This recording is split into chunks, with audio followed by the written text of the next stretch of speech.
तो बागेश्वर धाम का धीरेंद्र शास्त्री अपनी माँ को बोलो कि तुम 26 साल के हो ना, बहुत बड़े नहीं हो, और 4 बच्चे पैदा कर ले तुम्हारी माँ। अपनी बहन को जाके बोलो कि वो राम के नाम पे 10, तुम 4 क्यों बोल रहे हो? 10 बोलो जाके बच्चा पैदा करे। पूरे राष्ट्र को और पूरे देश को तुम बोलने वाले कौन होते हो? चमत्कार, पाखंड, ये सब मतलब लोगों को बरगला रहे हैं, बेवकूफ बना रहे हैं। लफ्ज में बोलूँ ना, मतलब गंदे लफ्ज, चूतिया बना रहे। अस्सलाम वालेकुम, welcome to my show the Noorin show.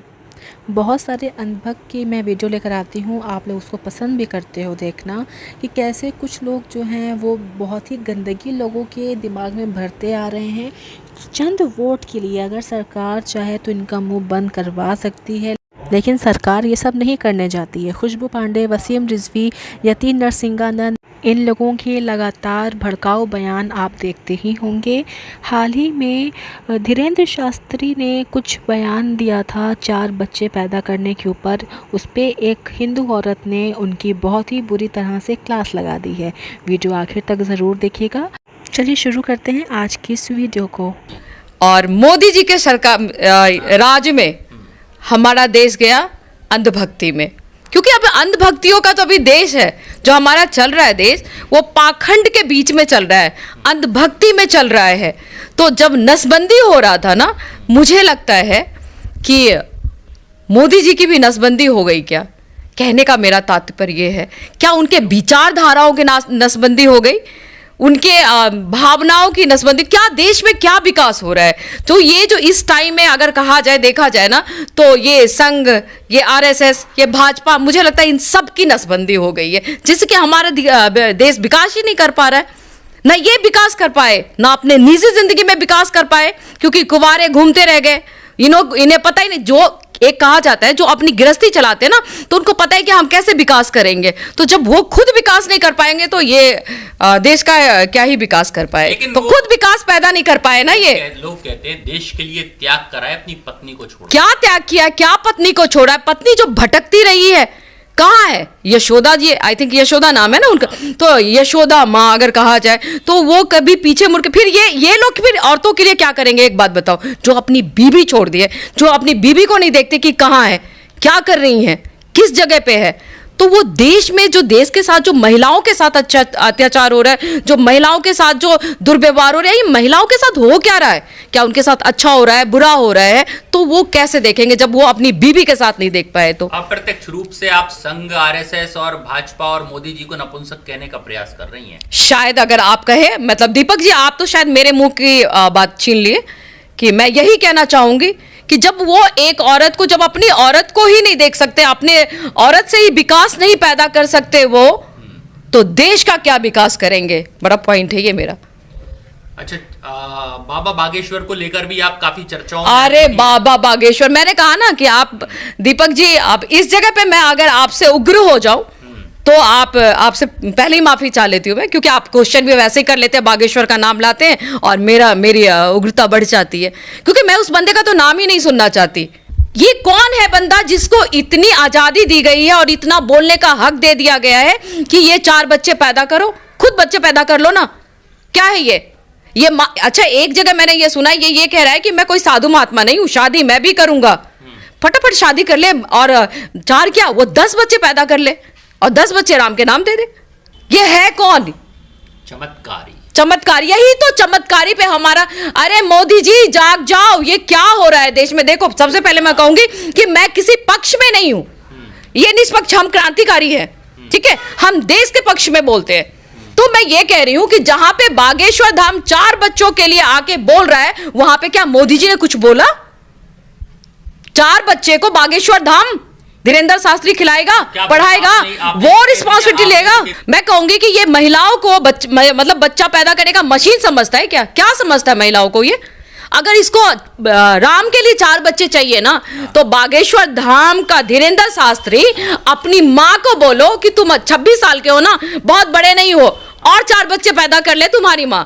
अपनी बहन को जाके बोलो कि वो राम के नाम पे 10, तुम 4 क्यों बोल रहे हो? 10 बोलो जाके बच्चा पैदा करे। पूरे राष्ट्र को और पूरे देश को तुम बोलने वाले कौन होते हो कि बच्चा पैदा करे? अगर बच्चा पैदा करे तो हम दीपक जी, मैं आपके चैनल के थ्रू पूछना चाहती हूँ कि अगर बच्चा तो पैदा कर लेगा राम के नाम पे, राम के नाम पे क्या राम आके उसको खाना खर्ची दे देंगे, उसका पढ़ाई लिखाई, उसके कपड़े लत्ते जो भी है वो ये बागेश्वर उठाएगा, ये धीरेन्द्र शास्त्री उठाएगा?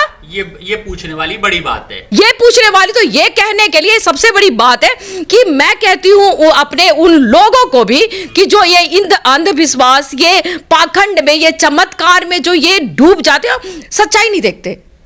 आप ना 4 पैसे कमाते हो, मैं कहना चाहूंगी 4 पैसे बड़ी मुश्किल से कमाते हो, लेकिन आप सोचते हो कि आप बागेश्वर धाम जाओगे और वहां चमत्कार हो जाएगा, आपका काम हो जाएगा। इसी बात पे मैं कह रही हूं, वो भी तो गया था ना एक बंदा जिसकी वाइफ की डेथ हो गई ना बागेश्वर धाम, मतलब धीरेन्द्र शास्त्री क्यों नहीं बचा लिया? उसको पता नहीं था, वो तो पहले से जान जाता है कि हमारी इस कतार के लाइन में कौन बैठा है, किसने क्या कपड़े पहने, किसने क्या कर रखे हैं। उसको नहीं पता था एक औरत आने वाली, उसकी डेथ हो जाएगी।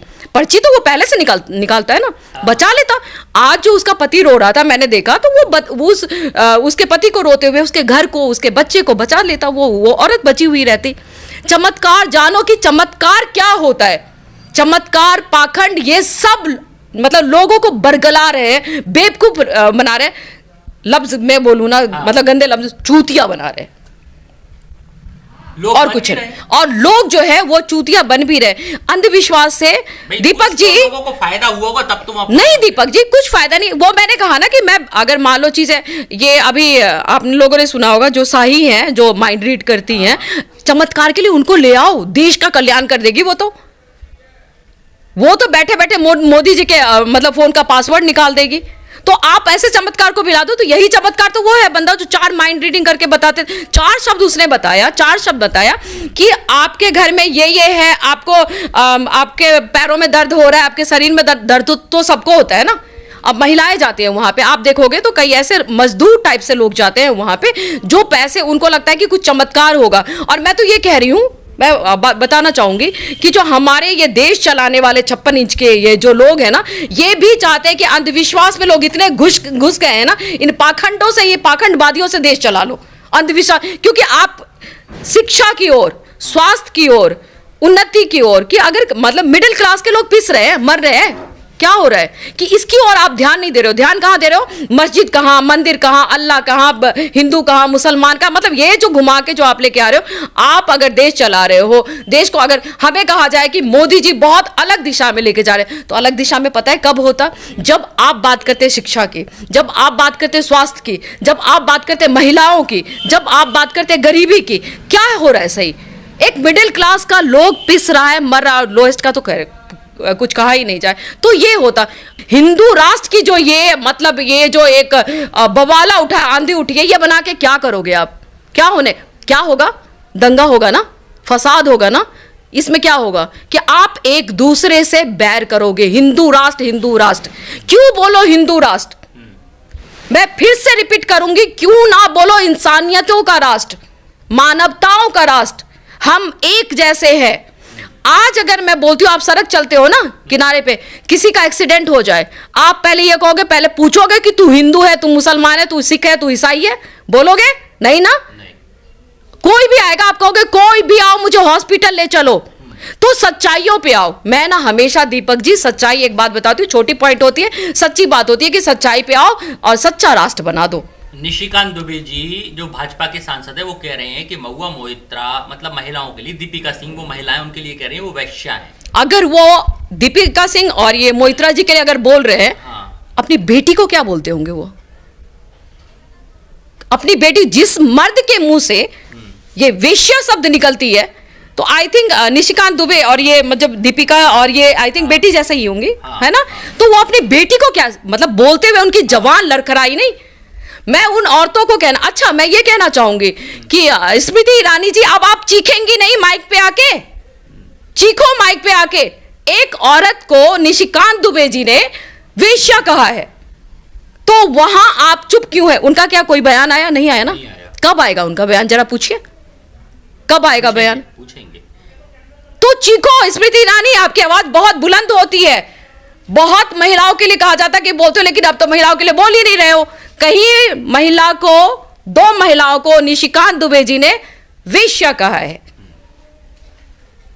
ये अपनी बेटियों को और अपनी माताओं को और अपनी बीवी को क्या कहते होंगे?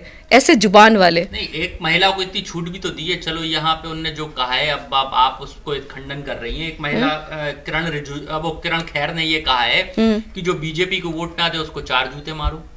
किरण खेर ने कहा है, किरण खेर, अनुपम खेर। ये होती कौन है जूते मारने वाली और बीजेपी को कि आप मतलब कौन है ये किरण खेर?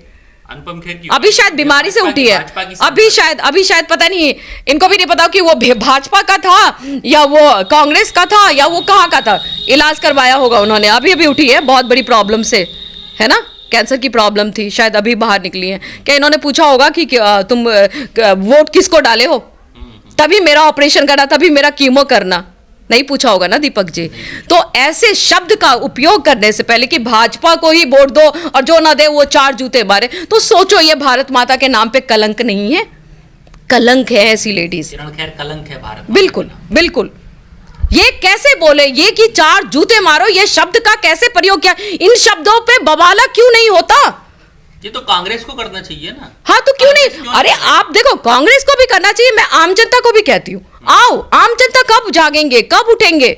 ऐसे शब्दों को पकड़ो, चाहे वो मैं कहती हूँ भाजपा है, कांग्रेस है या कोई भी एनी पार्टी, एनीथिंग, कोई भी पार्टी है, आप उठो ना यार, आप बोलो, क्योंकि आप वोट देते हो और आप चूज करते हो, तो कैसे नेता आपको चाहिए आपको पता होना चाहिए। लेकिन स्पेशली बागेश्वर बाबा से आपकी ऐसी क्या बोल? स्पेशली क्योंकि उसने यहाँ पर आके, क्योंकि कुछ ऐसी बातें, आप खुद 4 बच्चे पैदा करो, बच्चे पैदा कराना तो अपने घर से शुरू कर ले भाई, अपने घर से शुरू करो। बहन को बोलो, बहन होगी ना उसकी, बहन को बोलो बच्चे पैदा कर दे, 10 बच्चे दे दे। माँ को बोलो और बच्चे पैदा कर लो, खुद शादी करो। अगर तुम में बावत है, तुमने कहा कि हम भाई संत नहीं है, हम तो नॉर्मल इंसान है, हमने भी शादी करनी है, जल्दी शादी कर लो। बागेश्वर धाम नौजवान 26 साल के बंदे हो, तुम 10 बच्चे पैदा कर सकते हो। जो श्याम जी जो चैलेंज किए, जब से ये वायरल हुआ है, उन्होंने कुछ कहा था कि बागेश्वर धाम से मैं 10 सवाल करना चाहता हूं, ठीक है? एक कमरा है जो कमरा मैं चूज करूंगा, दूसरे कमरे में कोई बंदा बैठा हुआ है, मुझे उसके पितृ का, पूर्वज का, मतलब उसका घर कहाँ है, उसके पैतृक मतलब जगह कहाँ है, कुछ ऐसी चीजें उन्होंने बोला था कि ये क्वेश्चन का मुझे जवाब दे दे, मैं मान जाऊंगा। तो जब वो वहां जो गद्दी पे, उसके कोई गद्दी पे ना वाईफाई पकड़ता है, वो कहता है वाईफाई पकड़ता है कुछ, अब वो वाईफाई क्या है मैं जानना चाहूंगी। तो मैं वो मानव जी के, उनके श्याम जी के कम से कम क्वेश्चन का वो आंसर, वो चैलेंज लेता। चमत्कारिक पुरुष है। इस बात पे ना मैं दीपक जी ये कहना चाहूंगी, इस बात पे ज्यादा बात नहीं बनी, सारे चैनल वाले ना उससे लेके बैठे, लेकिन उसके पक्ष में बोलना, इस बात को उजागर नहीं किया गया कि वो कहीं सच मतलब सही थे, और उनके बातों को एक्सेप्ट करो, एक एक कमरे में बिठाओ, इसके चमत्कार को जानो कि क्या है चमत्कार, तब माने कि ये चमत्कार है। ये 4 लाइन बता के बंदा, किसी को भी, इतने लोग बैठे हुए होते, 4 लाइन वो बता के क्या आप किसी की जिंदगी का ब्यौरा जान सकते हो क्या? आप जान सकते हो कि कल क्या हुआ था, आज क्या हुआ है? चलिए खैर, हमारी बात लंबी हो चुकी है। आप तो संदेश क्या देना चाहेंगी महिलाओं को, ये बताएं। कुछ महिलाओं को संदेश देना चाहती हूँ तो बताइए।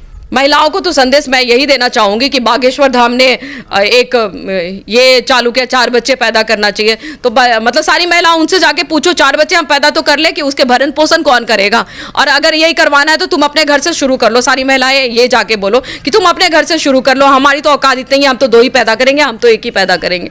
तो महिलाओं को आज के टाइम में ये समझना होगा कि वो शिक्षित है, समझदार है, और अपने आप को सुरक्षित कैसे रखे, और अपने देश में आपका सुरक्षा जो कर सके, आपको कैसा वो देश चलाने वाला आपको वो लोग चाहिए, तो आप उसको चूज करो, और आप सबसे पहले अपने आप को शिक्षित करो, बिंदास बोल, क्योंकि हमारा संविधान हमें अधिकार देता है कि जो मर्जी हो मगर सही हो, सही दिशा में हो, आप बोलो। तो महिलाओं, आपको जो लगता है कि अच्छा है आपके लिए, आप वो करो, आप वो बोलो, और आप शिक्षित रहोगे तो आपका देश शिक्षित रहेगा। तो सबसे पहले शिक्षा की ओर अपने आप को ध्यान दो। वीडियो पसंद आई हो तो वीडियो को लाइक करिएगा और हमारे चैनल को ज़रूर से सब्सक्राइब करिएगा।